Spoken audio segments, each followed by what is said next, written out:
Hey everyone, welcome to a new episode of the Music Addict Podcast. Of course, with my co-host Mark Taylor. I didn't know if you were going to say it. Tom I didn't know McDonough. if you were going to say I know, it. I always flip it up on him all the time. I always like doing that. It's now become a thing. So, but anyways, back to where our guest this week's ARADIA. Up and coming, I like her. Edgy with that great sound, that electronic 80s synth sound, but modernized. Yeah, Great on stage. Dig her. Yeah, I dig her. She's great. Positive, just, for an indie artist, really just has good head on her shoulders, good talent. I like her spirit. Yeah. And it's hard to find people who are, she's very outgoing. She tries to get out to all these events. She meets people. She networks. She understands the power of networking. Yeah, I wish she should give a class on networking and how to get yourself out there, because if you follow her, she's always doing something. And she shares, she does a real good job of sharing it. She does everything I want artists to do on their social media, and she does it. So, Absolutely. My hat's off to her on that. And she's always out there touring and on stage. She doesn't care if the audience is 0 to thousands. She's all about doing her craft. Yeah, it's the love of the craft. I mean, everyone wants to earn a living, but when you're really doing it because you just love what you do and you would do it regardless, I think it makes it easier. And I think she has that, just loves what she does. Wait a minute. Did you say that doing this because of the love of whatever? That's us. Well, yeah. Well, that's true too. But I'm hoping you've been holding out and you're quietly a gazillionaire and you're going to surprise me. Yes, I actually invested in Apple stock back when it was $20 a share, and I bought 150,000 shares back then, and I'm now worth 70 million. If I could go back in mining Bitcoin, and you got into Bitcoin when it was really when it started, 80 cents. Yeah. Somehow, some way, I can see that. I did a lot of things I should have done, and it just never panned out, Yeah, but we're still at it, man. We still love the game. Exactly. So with having her on, and we've done a couple of shows with different people.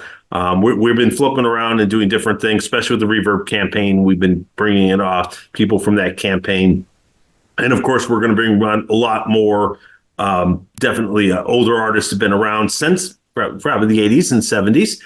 We have some interesting ones that are going to come on, some from Motown, some from, back into playing in the day of.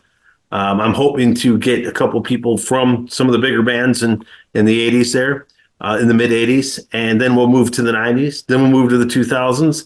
And then, everyone... I think I love to see some songwriters. I love to see some more production people, the different things, and even venue owners. I will be happy to allow a venue owner to come on and talk about what they do in venues. That would be a cool spin. You hardly ever get to talk to venue owners. Exactly. And just pick their brain about what they're looking for when they're trying to book someone. I think that'd be a cool conversation. That'd be a cool thing. And who knows what we don't know behind the scenes of what they go through and how the process goes, what they look for, how they promote shows, what they need to help get their shows promoted, why they struggle, why they are successful. Yeah, absolutely. Maybe get a radio promoter or two on, because no one believes us when we tell them. No, you're right. I would love to be, like Cheers. I want to go to a place where everyone knows my name. Well, Tom, everyone does know your name. But I like the song that, I want the theme. And you walk in and everyone just shouts your name like they did Norm. I hear you. So, matter of fact, they said that it was an article I was reading on that about a lot of the sitcoms and the comedies that were back then today would not be. Because it was a different time, different places, and some of it's just not funny now. You and I find the older stuff funny, but these kids today don't see it quite the same way as we do. But there's a lot of shows that you just couldn't. It just doesn't stand the test of time. I'm surprised Star Trek, even the original series, is stand the test of time with the envision of how future was going to be. But Gene Roddenberry did a good enough spread that where they were able to take that to a new heights. But could you imagine Gilligan's Island Oh my today God. is in syndication.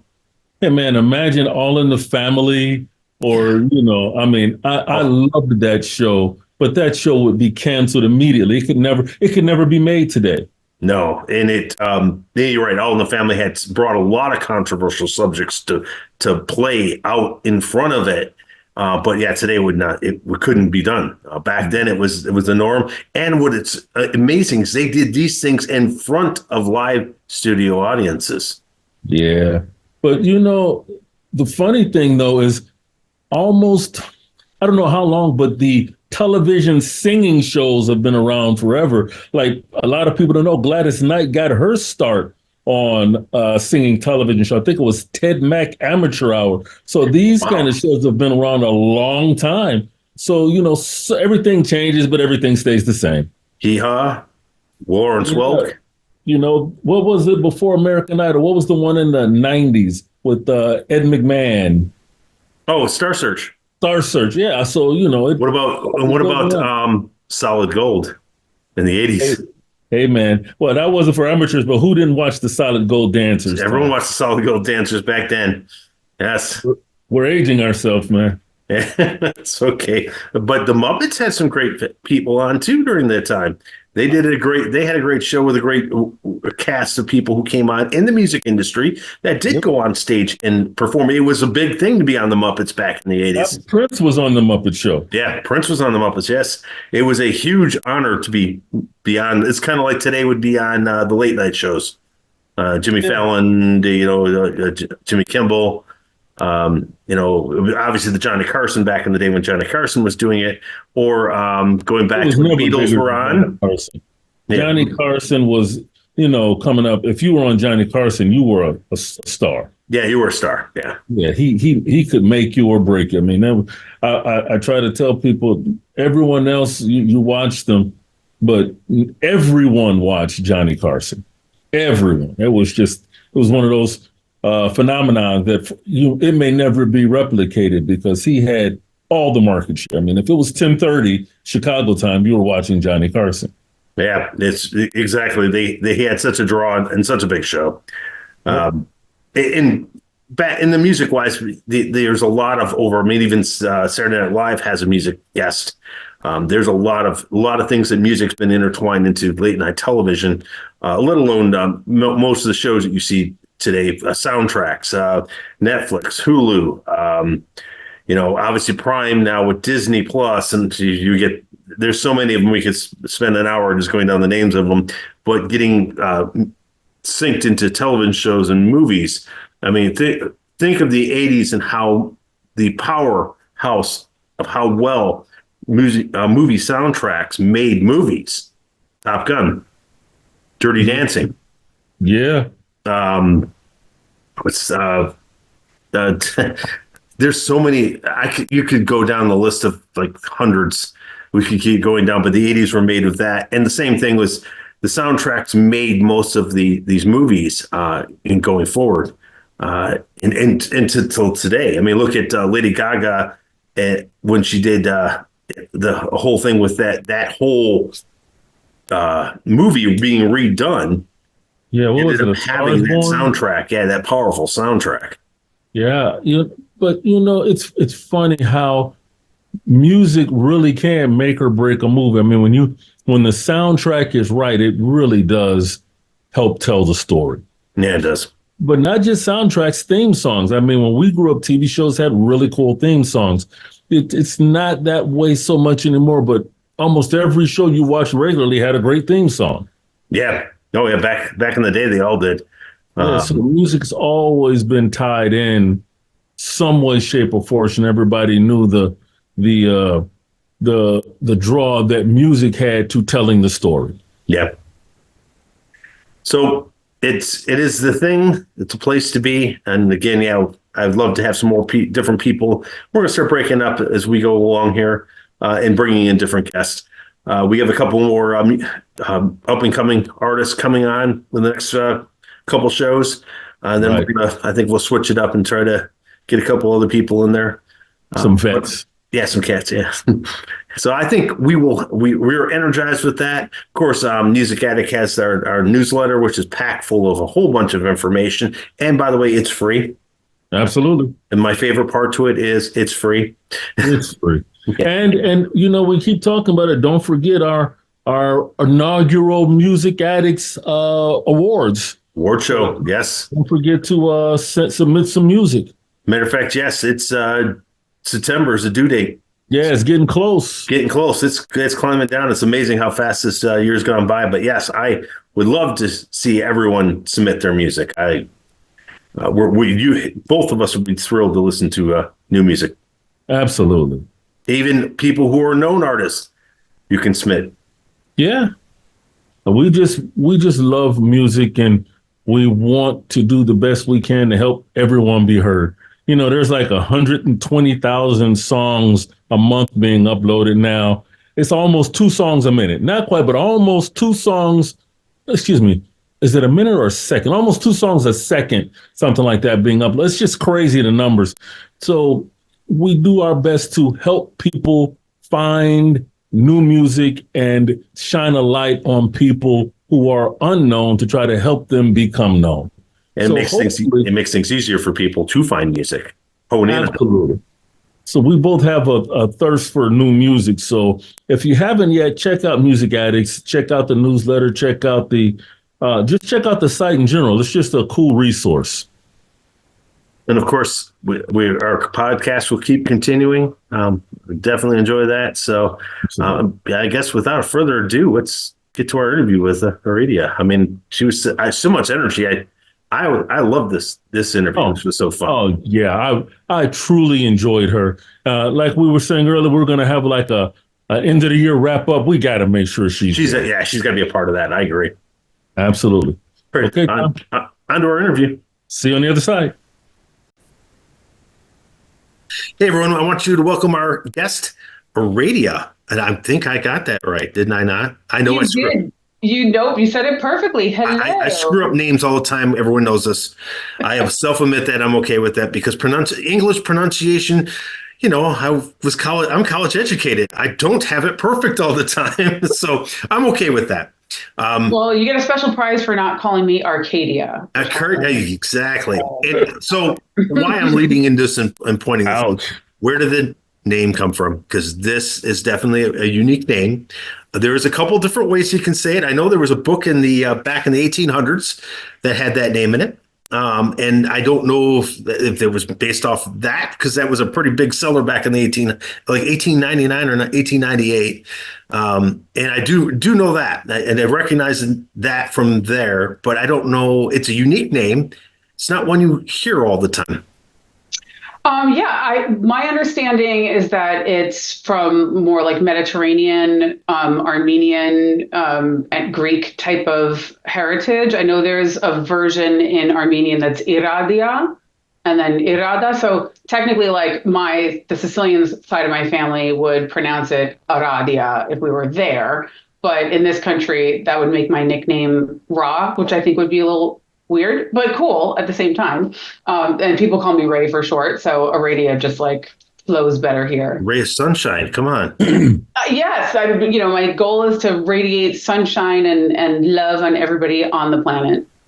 Nice. And yes, and one of the things that it comes out right away. I mean, we've been following each other on Instagram for a while. And I've noticed this. You're very uplifting. Your videos, you do really well with those shorts with Instagram, and you obviously we live in a TikTok, Instagram world, and everything's short because I don't know. I guess all of our attention span went out the door after Facebook, and so we wanted something shorter. But you do your shorts really well. Clearly, you have no problem in front of the camera. You definitely got some training there in front of the camera, as well as you can tell the classical background. Again, it shows up in the way you present things. What drove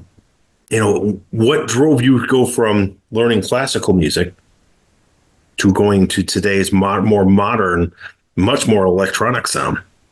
I think that's a great question. But first, let me Thank you. I was already honored to be here talking to you guys, and now I'm like flattered and blushing as well because I really appreciate what you just said. My goal is definitely to be uplifting, and I am extremely uncomfortable in front of the camera. No way.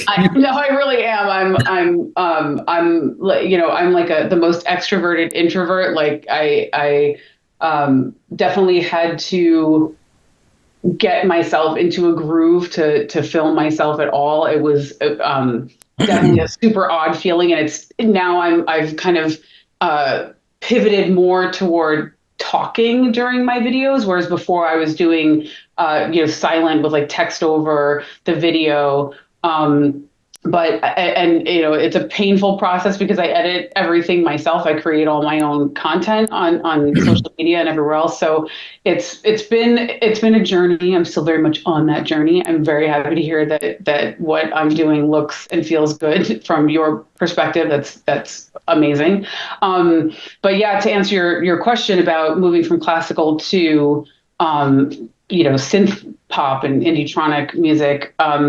So I fell in love with a synthesizer when I was like, I don't know, a little more than a toddler. My dad's a musician, so he had like every single, drum machine and guitars and synths, and it was amazing. And I got like a lot of vintage hand-me-downs from him that I still use to this day and love.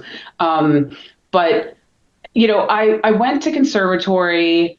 I went to the Aaron Copland School of Music in Queens, New York, and I was pretty flabbergasted and like disappointed at the way the school functioned and the way that the classical world functioned. It was definitely like a rude awakening in my mind. I was like, well, I mean, I already loved synthesizers and synth music at that point. But when I went to school, I was like, I'm going to be a conductor and I'm going to like revolutionize the classical world by being like a famous lady conductor instead of, always seeing male conductors. At least that's what I always saw.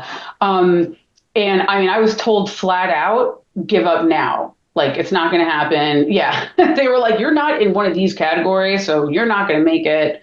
And we're not even going to give you a fighting chance. So the school wasn't interested in helping me succeed in my goals. And it really was just like kind of for lack of a better phrase, like an old boys club. They were really looking for people that were, they were like poaching people from Juilliard. It was a whole crazy, like weird political game. And I'm like, this is highly bizarre, especially when you have nerds who are also classical music nerds, of which I was one, trying to be political about stuff. So it was kind of a disaster. So during college, I was like, well, I'm just going to go play synth music then. And I did. And I was like, well, if this is how I'm going to do it on my terms, it might not be the path that I thought I was going to take, but it must be the one that I was meant to take. So I kind of just stuck with it from there. It's funny you mentioned the political end of it. Music, I say this, I've always called it the entertainment industry, the whole entertainment, Hollywood, politics, music, all in one category, just selling different products. And politically, everything is, again, like all big corporations. Everyone goes to job, anybody goes to work at a corporation job, you realize everything's political. No different in classical music. I can only imagine what that was like. You're right. A bunch of nerds, they're trying to play politics and they're smarter than the average bear. I can only imagine how interesting that could have been.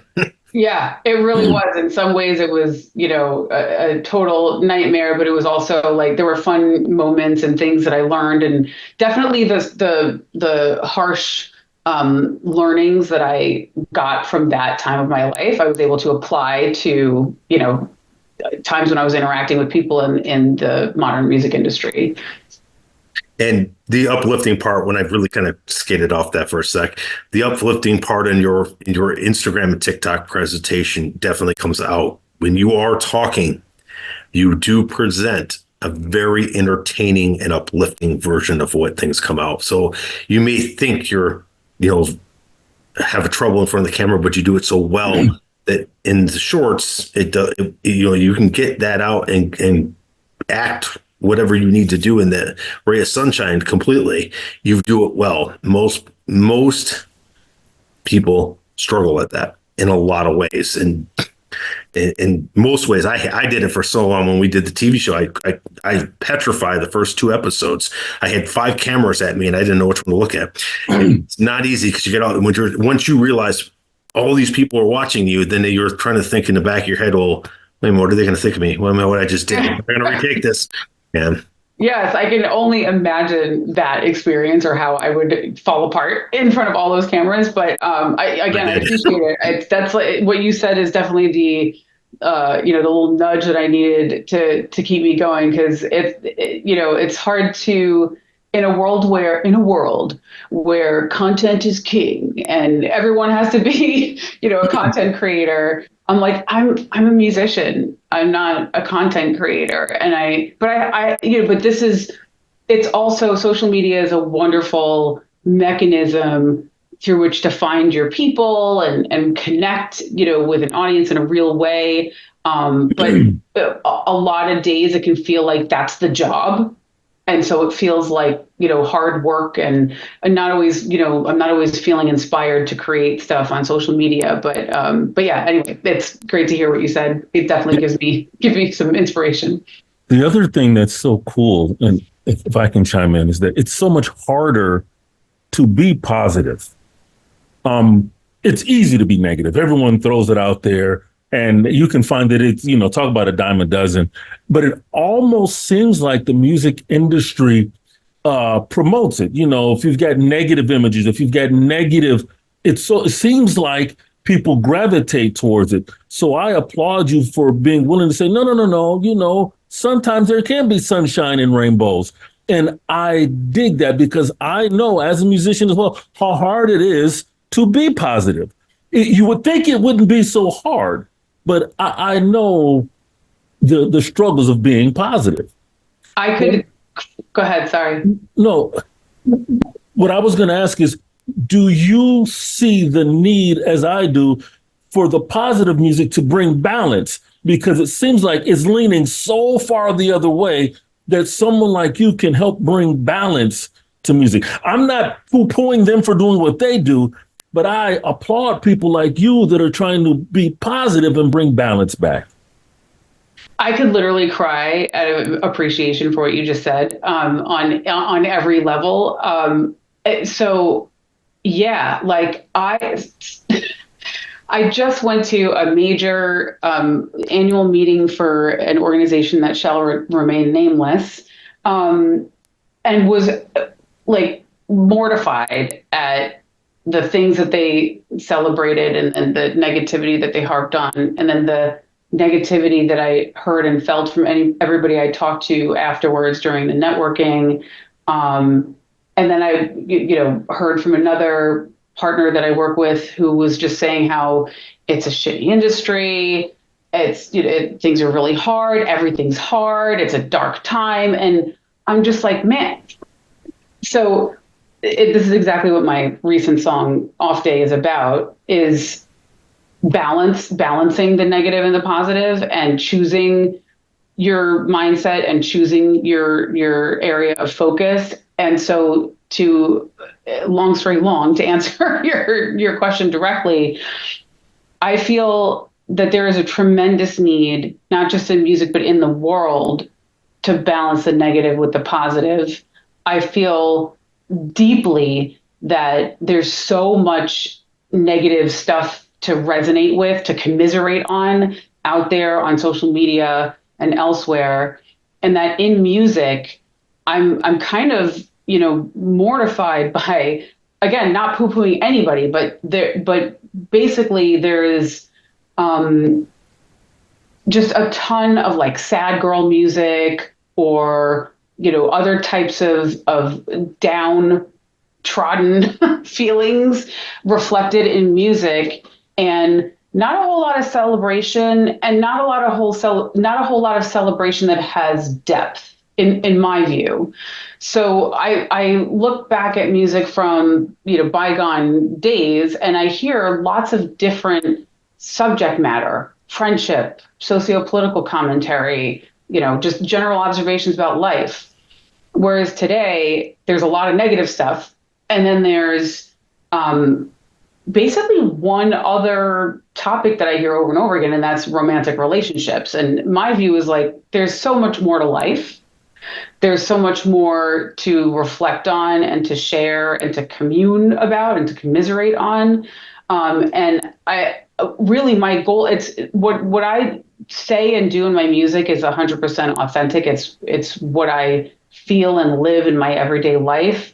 And part of why I'm so determined to get my music out there is because I want to help raise consciousness. I want people to feel good, not just because they're hearing music that's resonating with the bad feelings that they're having right now, but because it's literally lifting their spirits and their mental state through whether it's the lyrics or the chord changes or the instrumentation, or it just makes them feel like dancing and they don't know why. All of those things, or that's what I want to give to the world. I am, well, first of all, I appreciate it because we do need more. There's an old saying, and I always forget to attribute it to it, but they say true evil occurs when good men do nothing. Yes. Yeah, what I see in music is that everybody feels like it's out of balance, but everybody's like, well, that's what's making money.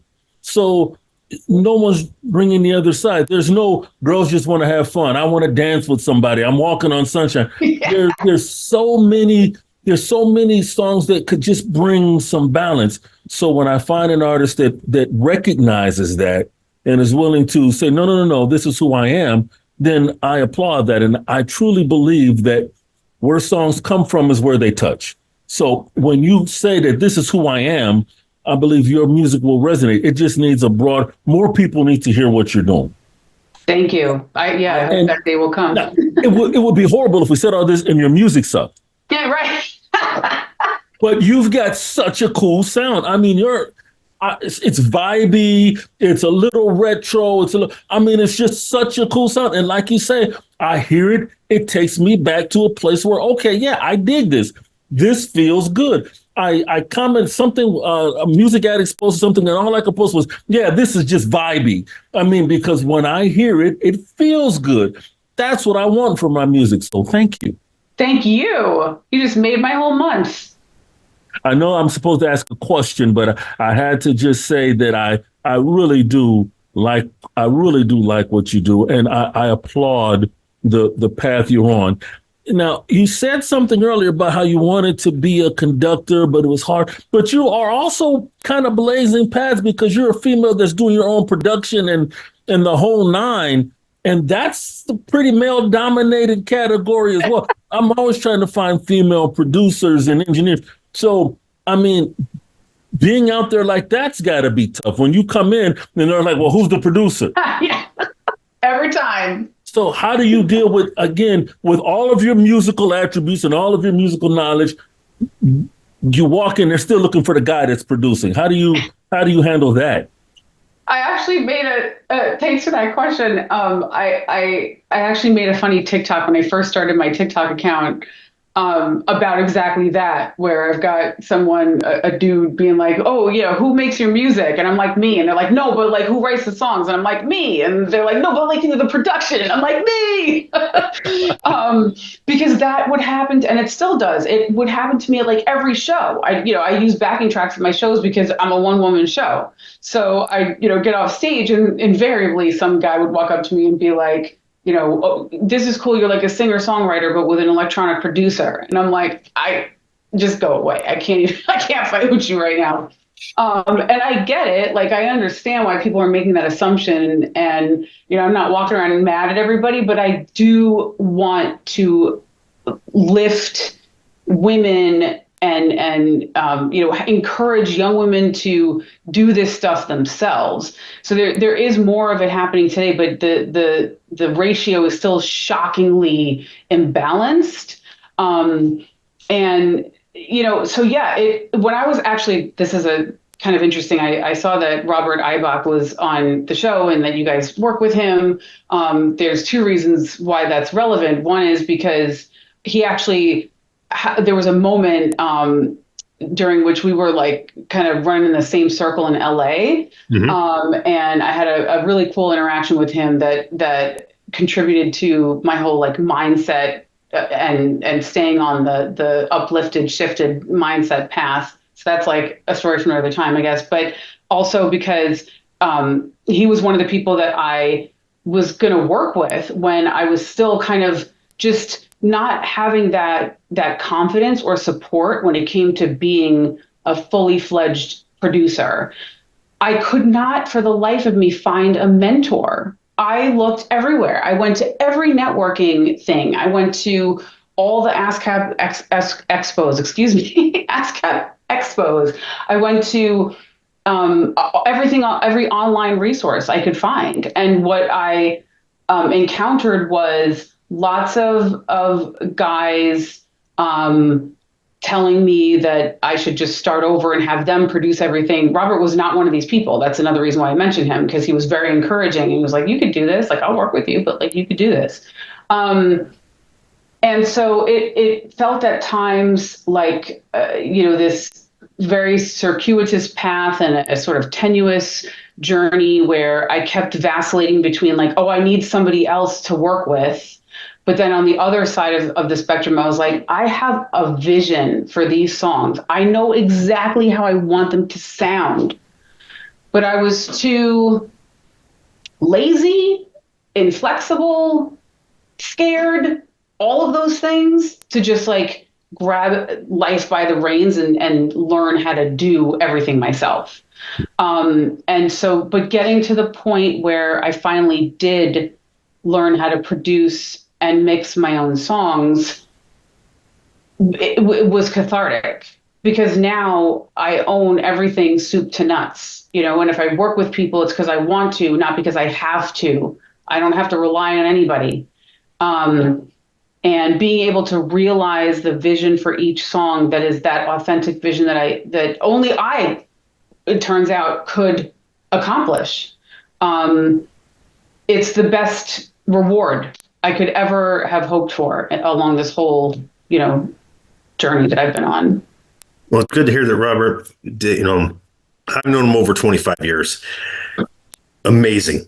And as one of the things that I would have to say, him and I are, and Mark, I can say, are all very genuine in everything we say. But you're right. I have encountered many people in the industry that are and that aren't. So it's a good thing that you did come across him and he encouraged you, because I agree. And Mark, I would probably say this more, and probably more than me, because he's in the studio all the time, is that more women should be behind the booth at the controls. And there's not as many. And I get it. It has been a very male dominated industry. And, whatever everyone wants to get mad at me for saying that, it has been a male dominated industry in production for, God, longer than I can remember, longer than I've been alive, that's for sure. And it is interesting to see that, at least you're right, taking and doing it your own sound, unless you're making $1 million and someone telling you need to change something because of that, you need to focus on what you've got, what you do, and what you want. Because if you put yourself singing a song that someone else handed you, is forcing you to do it, and you're not making $1 million to do it, your enthusiasm level kind of gravitates way down there instead of way up here. And that, unfortunately, is a far, divide, the Grand Canyon divide, and how you're going to vocalize it and the emotion behind it. We all know that singing has a lot to do with emotion, and good deliverance of any kind of thing, either in front of the television, on a movie screen, or it's singing it, or even in sports. It's all about passion. And if you don't have passion, you're not going to go anywhere. So I'm glad. I love that you just said that, because what's so funny is that I've always been more of a composer, right? So in addition to being a conductor, I was focusing on composition since I was, a little kid, and then, when I went into conservatory. And I was so focused on the orchestration of the song, the instrumentation, and the little like instrumental nuances, the drums, like dialing everything in. I gave not a thought to my vocal performance. And, being more Vulcan for most of my life before I became more heart-centered, I was not in touch with the part of myself that knew how to really perform vocally. I had stage fright. I was not vocally trained. I was trained on my instruments, my non-physical instruments, the external instruments like flute and piano and guitar, but not vocally. But I learned that lesson, and I learned it rather recently. I actually got feedback from a few people. What my favorite piece of feedback was, "I don't believe you," when I was in the vocal booth, and it was one of the best verbal slaps in the face I could ever have hoped for. I was in Toronto recording with Douglas Romano, who's an excellent producer and engineer. He was recording my vocals and working with me on my album. And I get in the booth, and all I was thinking about was doing a good job. I just wanted to make sure that I hit the notes and that I had my timing right and that I was in tune. And that was a great learning experience, because I realized, really, really internalized in that week that I was there, in a way that I had never done before with all the people that I had worked with before, how important it was to do exactly what you were just describing, Tom, really channeling the emotion of the song.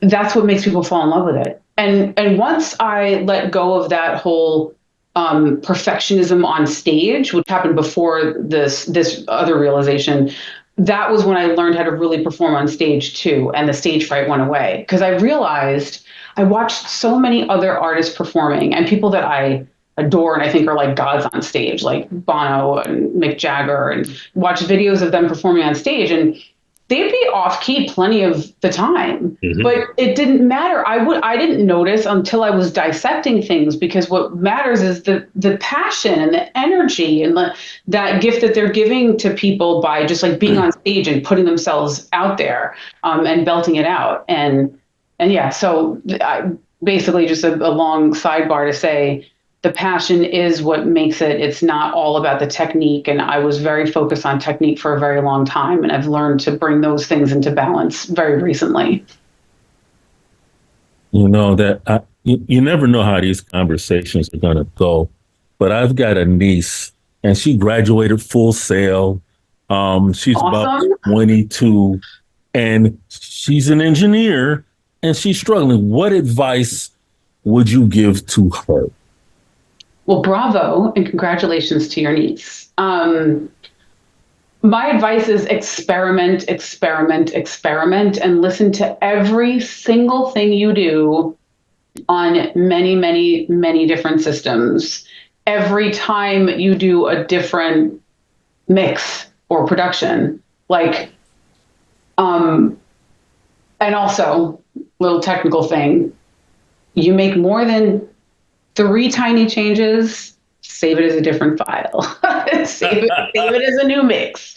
Because one thing I can say about the engineering side of it is, it really is this intricate tapestry with a moving loom creating things all at the same time, to try to, reach for a good analogy. But it's you change one tiny thing, and then you don't even know why other things all of a sudden sound so different. Frequencies are rubbing against each other. You think the vocal's out of tune on that note, but it's actually the note in the synth that came before that note. It's it's such especially when you have complex compositions, my songs have way more tracks than most engineers ever want to deal with. But so start simple and start with if she has a choice about what she works on, start with things that are simpler and build from there, because it really is it gets super confusing, and things can get really big and twisted very quickly. And work with as many different artists as possible to build a portfolio, do things for free. Go to networking events and meet other artists, other people to collaborate with, do sessions, collaborative sessions with other people, writers, producers, other engineers, and get feedback from people you trust. Because a lot, like, there's feedback is a big thing in the industry. Like, oh, get pro feedback. Okay, but what's in it for them? And also, like, where are they really coming from? Do they understand what you're trying to do? I got a lot of quote unquote feedback through my, development process. And most of it was total garbage because either the person was trying to get me to pay them to do the thing for me, or they were trying to get me to pay them for classes, or they just had no idea what I was going for. So they couldn't possibly give me it was no ill will. It was just, they couldn't possibly give me information that was going to be helpful for me to put me in the right direction. So yeah, feedback is important, but if you have a mentor that gets you and has your best interests in mind, and don't worry about what everybody else is doing or what they think. For anybody on the planet, but especially when you're an engineer, do not compare yourself. Your sound and the way that you mix things is going to be yours. You're going to figure it out as long as you take the feedback, kind of put it through a filter, and keep practicing, keep experimenting. That is amazing advice. Thank you. Thank you. Musical influences growing up. What drove you to get into to do what you're doing? Man, so it's funny. I listen to a lot of stuff that kind of has nothing to do stylistically with my own music, and some that does. But I adore Brazilian jazz, like 1960s. Yeah, Nova Bossa. And I love, I don't know if you've ever heard of Exotica, the like weird 50s. Yeah, okay. So I love that. I love house music. And of course, like new wave and all sorts of pop and music from around the world. There's a lot of medieval stuff that I am partial to. that, believe it or not, did have some influence on my current stuff. But I think the gods of my world are Kraftwerk. The first time I heard Kraftwerk, I was really little, and my dad, had it playing, and I was just like, what is this? Stop everything. It just lit me up. There were neurons firing that were probably dead until that moment, or just like hanging out waiting for something to wake them up. And I had the wonderful pleasure of seeing them live in New York City in 2022. And it was just like, kind of a life-altering experience. But much like hearing them for the first time, that is my biggest influence when it comes to like sound design and like even, rhythmic patterns and instrumentation. I really love Def Leppard. And Queen. I'm often joking around with my male friends that I want them to feel like they got kicked in the bleep when they hear one of my songs and to think like Def Leppard. I really want to punch people in the gut with the breakdowns and the buildups. Some other people, I really love Jody Wisternoff as a producer. Yeah. And the way that he puts sets together. He's somebody that I dream about working with. And Kate Bush, Annie Lennox. There are a ton of other people that I'm blanking on right now, but there are a lot of French artists that I love, like Yell is one of my favorites. Air, Daft Punk. So, and part of just to kind of wrap up the thing on influences, part of the challenge that I had was I love such diverse music, like really, really deeply, that I was kind of all over the place sonically for a long time because I couldn't figure out how to bring everything that I love together to make the sound that I was hearing in my head. And luckily those voices have stopped arguing and now they're all dancing together. After hearing that and listening to your music, I agree. It's so vast. you mentioned Annie Lennox. I mean, there's so many. Because when I'm listening to the music, I'm like, where is she drawing from? And now everywhere. Right. But that's the way to do it. That's the way to do it. I really, because you do have such a cool sound. I know in this business, everyone wants you have to sound like. Right. People have to describe you. Oh, well, she kind of sounds like, but when I'm trying to describe, I don't know if I can do it with one artist. Like I can't say, oh, well, she sounds like Taylor Swift or she sounds like Pink. No, you got to say, well, if you took, Annie Lennox and Gibraltar and you combine and you get this stew, that's kind of where it is. I really think that gives your music sonically such a nice feel, just such a nice vibe, and I never know what to expect. Well, thank you. I don't know what to expect. I'm honored by that, and also I'm going to steal the stew analogy. That's like a really good way for me to describe, because I've gotten in trouble for likening myself to artists that, like, a music supervisor would be like, oh, you don't sound like them. And I'm like, I'm trying to give you a quick summary to get to be accurate and get your attention. But, there isn't really just one. I'm not imitating anybody. And this has been kind of stewing for a long time.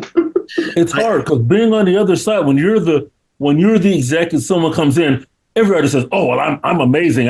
I sound like everybody. I'm this, I'm not. You're like, yeah. When you get to the crux of it, because you're trying, everyone thinks, I have rappers coming in and they're all dragons. And I'm like, oh, yeah, you spit fire. Yeah, okay. But then when you get down to it, say, okay, this was your influence. You kind of nail it down to one group, one era. With yours, I couldn't quite nail you down. I really couldn't. And I tried. I did see the likeness with Robin, and I'll tell you why. I can see that because of the presence that I was saying that I saw on the on-camera thing. It's I'm going to do what I'm going to do, and I don't care if you like it or not. That type of thing that Robin gives that image of in her music of take it or leave it, and I've always liked it because she's had that command on stage of, this is it, take it. And I kind of got that of yours because you do have a unique blend that does not conform to a Taylor Swift type. Right. We're living in this modern pop generation that most of them are either Halsey, Taylor Swift. Now you're starting to get a couple other ones coming out, but majority of them are trying to fall in that small category or Miley Cyrus's category, and they're trying to imitate the thing and I like that you said you're not trying to imitate, because majority of the younger generation is imitating most of these artists instead of, I think, doing what you're doing and releasing, here's my inner passion of what I'm doing, and I'm presenting it to you. A majority of them are trying to imitate to be, because they think that's what successfulness is. And the other thing of hearing, after being a record label exec for so long and hearing so many artists come in and tell me how great they are. I've heard it so many times that I've gotten down to where I just fire off 3 questions, and they usually think I'm cold because it's just you've heard the same scenario all the time. And then some you'll get the ones I always love, those ones that piss off you. You're just too old. You don't understand anything. Yeah, you're just too old. So I laugh at that all the time. Like, okay. A couple of responses to that. So, firstly, ageism in the music industry, coming from all angles, really just makes me want to barf. That's one thing. And the fact that anybody would say that is just like, that just makes me sad that there's anybody who is an artist that would come from that place talking to anybody. But also, people want to get all mad at the labels and the labels are the bad guy, but the music industry is in desperate need of gatekeepers. Yeah. One of the main reasons why people have such a hard time cutting through the noise is that anybody can distribute their stuff today. So, I I want to see more people firing off 3 questions and doing that filtering of what's out there. And it's not to say that I want to not see music be democratized. I think it's wonderful, but I would love to see something help separate the people that are working on their music and creating, really crafting something, and the people who are like, I just learned how to make beats yesterday.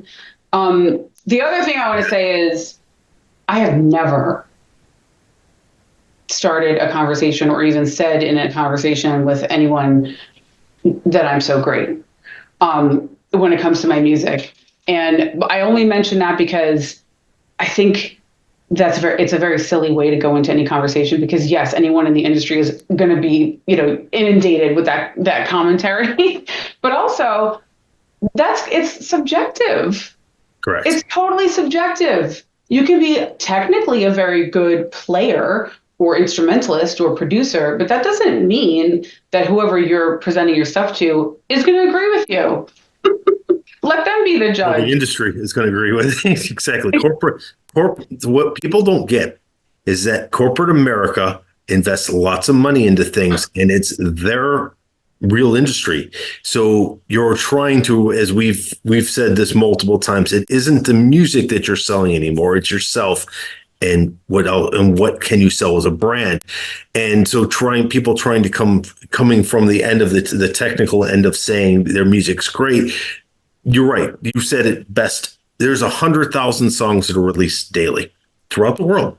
It's a lot of music and a lot of people out there. They're doing their thing. And you're right. There's a tremendous amount of music. The problem is keeping people from being what keeps people successful and not successful. And you said gatekeepers. You know that the biggest gatekeepers, there's two: themselves as well as consumers. And they never take neither one of them in either of those gatekeeping opportunities or potentials as gatekeeping. And they don't realize that when they walk in and say that, you're right, they're gatekeeping themselves right there, right then and there, because they're walking in with a mindset set to a certain bar of what they think versus what rest of the industry or people or consumers think. So yeah, it is a very precarious industry that has changed and evolved over time. But I've stated this, that it hasn't changed since, like, what's looking at it from the 1920s today. It really hasn't changed the industry itself. The way you make money has changed, and people have not evolved with that concept. So that's where the gatekeeping problems have become, in majority of this themselves in a lot of ways. Yeah. On the business side of things.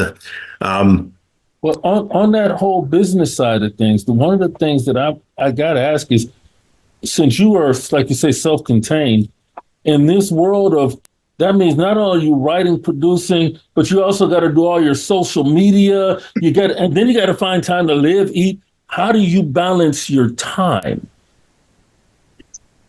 Another great question. So I would say that one of my lucky superpowers is time management. I can take it to an extreme, though. Like, I won't get up from my desk unless I'm going to do 3 things every time I get up. I try to break up my day and schedule everything. I also am a huge proponent of using early mornings to feed, the inner self, so that you have more energy throughout the day and to give to other people. So I get up and I meditate, and then I work out, and then, I give myself time to get ready, and then I come into the studio and I start working on things. I try to do like social media stuff in the evenings, and then do do live bookings and, my graphic design and things like that, and editing videos I'll do on the weekend, but I'll like film every evening if I can. So I find that slating time for each specific thing is super important, because context switching is extremely expensive from a time and an emotional and like mental health standpoint. If you're trying to, because like multitasking isn't real. So that was like the lesson that I had to learn. And then once I learned that, things got easier. And then there has to be time to, learn about the business. Like Tom, when you said a little earlier, it's an industry that's constantly evolving and things are changing all the time. So you really have to stay on top of it and, be reading blogs and listening to podcasts like yours and talking to other professionals. And that's the thing that I'm really kind of working on right now. Like, okay, how do I fit time in for that? Because my goal is to now spend my focus on learning how to be a great business partner to the people I want to work with. So big labels, radio, producers, managers, like people who are going to help elevate my career to the next level. How can I train myself on the business side of things to be the partner that they're looking for? Yeah, that's a good point. Instruments wise, and I know we're going to run short of time, so I'm going to roll through some of these quickly. How many instruments can you play? I play flute, guitar, piano, synth, if you count that as a separate thing, and my voice. So 4, which is, again, there's a rarity in this day and age to find people that will play instruments in a modern setting. So I applaud you for being able to for doing that and doing it more than one instrument, which, again, it's starting to become a lost art. So I always applaud people for that because it's great. Yeah, I appreciate it. I also play the drum machine. It's like and producing, of course, you can count that. Right. Looking at your releases, you just had one within the last couple of weeks. We were talking off air about it, and just tell us about your newest release coming up, which by the time this comes out, it will be released.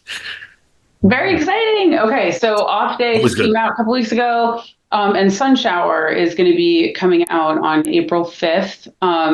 It's a sort of sad but hopeful electronic dance tune that's really an observation of sort of how we treat the world and each other, but how if we keep looking, we can find the beauty in the world. It's definitely there, and finding our kindred spirits to connect with and spend our time with is really where it's at. It's spiritually when it comes to feeling good in life, and that's what the song is about. And Sun Shower for me is the sort of metaphor for, like, the sun and the rain and the clouds all happening at once, but the sun is still breaking through.